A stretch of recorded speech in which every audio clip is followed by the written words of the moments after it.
Salut le mec, bienvenue sur ta chaîne, c'est moi qui. J'espère que tu vas bien et que tout se passe bien pour toi. Alors aujourd'hui, je te propose d'aborder le thème de la création de visuels pour ta marque.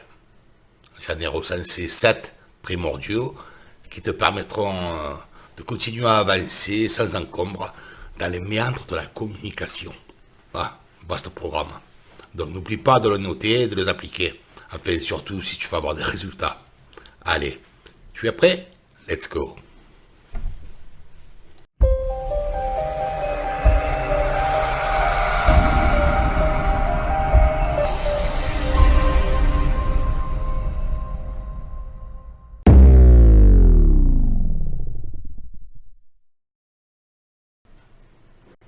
Alors, le premier point, des photos, oui, mais pas n'importe quelle photo. Prendre des photos, tout le monde sait faire, enfin, ou du moins tout le monde s'en croit capable.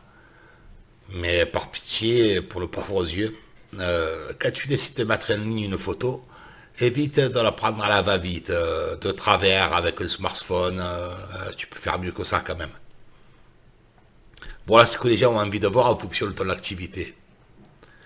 Alors, dans un premier temps, il y a les photos de qualité, bien éclairées, bien cadrées, bien composées. Des photos qui montrent les produits ou services en train d'être utilisés.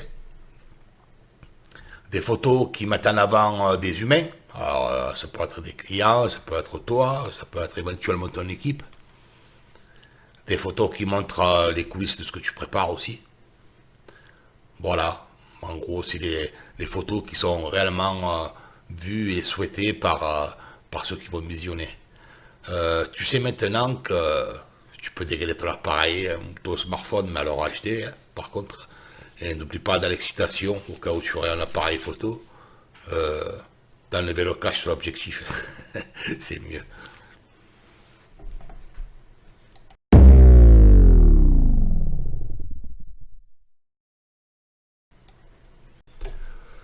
Tout le monde aime les jolies phrases, certains font même leur métier. Alors pioche les citations qui correspondent à l'état d'esprit de ta marque. Tu trouveras facilement sur Internet des catalogues entiers de citations sur lesquelles tu n'auras plus qu'à te servir. Tu pourras en créer si tu es un peu créatif. Si tu crées la citation, par contre, fais-la vérifier par d'autres personnes avant, afin qu'elle corresponde bien à ce que tu veux faire passer comme message.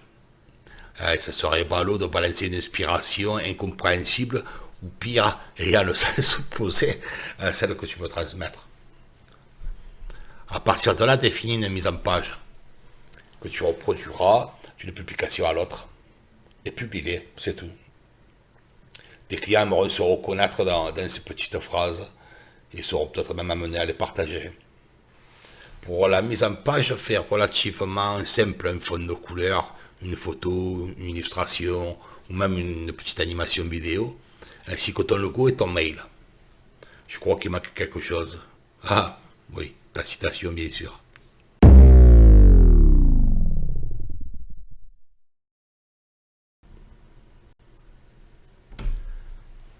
Est-ce que tu penses que pour un appel à l'action, c'est juste un petit bouton d'achat à la fin d'une présentation de produit ou de service? Oui? Aïe. Dans ce cas, il est vraiment temps de te mettre à la présentation visuelle de tes appels à l'action, ou call to action. Oui, une promotion, un événement ou juste une envie peuvent suffire à créer un design pour un appel à l'action. Que ce soit sur Instagram ou Facebook, ce type de contenu attire tout de suite plus l'attention que post classique, plein de texte, à condition que tu sortes les sentiers battus. Non, une simple photo avec solde en cours, c'est pas le visuel que tu dois créer le plus rapidement possible. Pars sur le même principe que pour ta citation, avec un beau bouton Call to Action personnalisé. Si tu te rappelles bien sûr, sur une de mes vidéos, l'orange et le jaune sont les meilleures couleurs pour inciter à cliquer. Mais tu dois tenir compte aussi de ta charte graphique.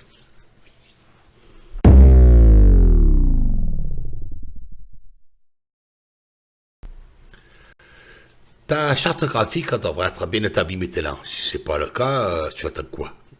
Pour rappel, c'est moi qui c'est le spécialiste en la charte graphique. Et dans le concepteur, eh ben, c'est toi. Tu as oublié? Alors, va voir toutes mes premières vidéos. Donc, on part du principe que tu en as une. Utilise-la pour décider comment composer tes visuels, afin que ton identité transparaisse immédiatement dans chacune de tes images. C'est peut-être la partie la plus compliquée à mettre en œuvre, je l'admets, car c'est la moins concrète en réalité. Mais tu dois décider ce qui fait que tu es toi-même en fait. C'est peut-être l'humour, la douceur, le sérieux, et mettre cette caractéristique en avant de toutes les manières possibles.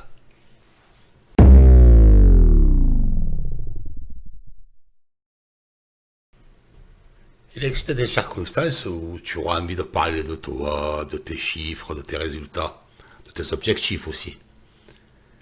Ou juste transmettre des données qui te semblent importantes à partager. Mais tu as déjà effectué ce constat, les chiffres sont ennuyeux. Ouais. Je confirme que cela peut être ennuyeux. Sauf quand ils sont illustrés. Les infographies sont toujours efficaces. Mais il y a moyen d'aller encore plus loin avec une information encore plus concentrée.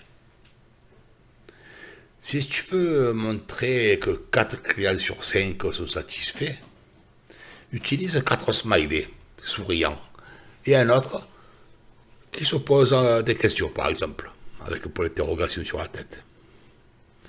Si tu veux expliquer que ta machine ou ta méthodologie permet d'accélérer la productivité, la productivité de 80%, eh ben, choisis par exemple des fusées. Ça peut être sympa. Donc je pense que tu as compris le principe maintenant. Non? Oui, si tu as compris, tu n'es pas ici pour rien.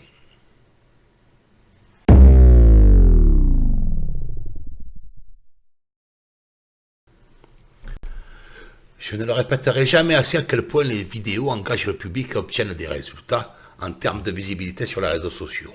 Depuis combien de temps n'en as-tu pas posté? Peut-être même jamais. Alors n'oublie pas d'appliquer les conseils précédents pour les vidéos également. Elles doivent correspondre à ton identité et afficher des éléments visuels immédiatement reconnaissables. Rappelle-toi que j'ai posté une vidéo très récemment t'expliquant l'intérêt de créer des vidéos. Alors, va voir si tu l'as pas vu.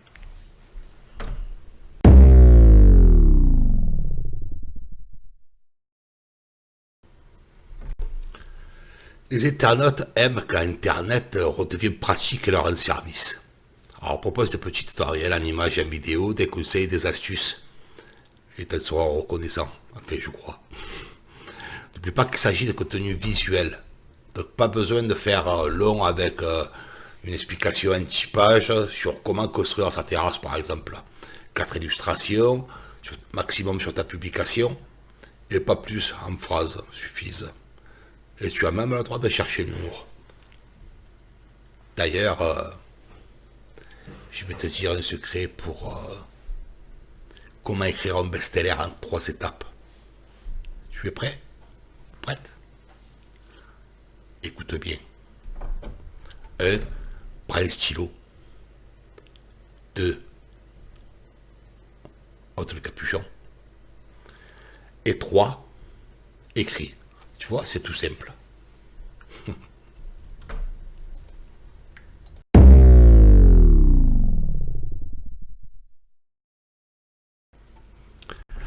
Alors voilà le maker, cette vidéo explicative est terminée. Je compte sur toi pour commencer une nouvelle communication efficace. Alors si cette vidéo t'a été utile, n'oublie pas de liker la vidéo, bien entendu, de t'abonner pour m'encourager à t'informer, et si tu as des questions concernant ce thème, ou des questions plus spécifiques, ben, laisse-moi un commentaire en bas de description. Alors voilà, salut le maker, passe un bon week-end, détends-toi un peu, reprends des forces et redémarre sur les chapeaux de roue et lundi. A bientôt et à samedi prochain, même heure.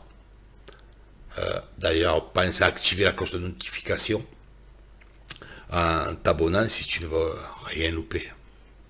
Allez, salut.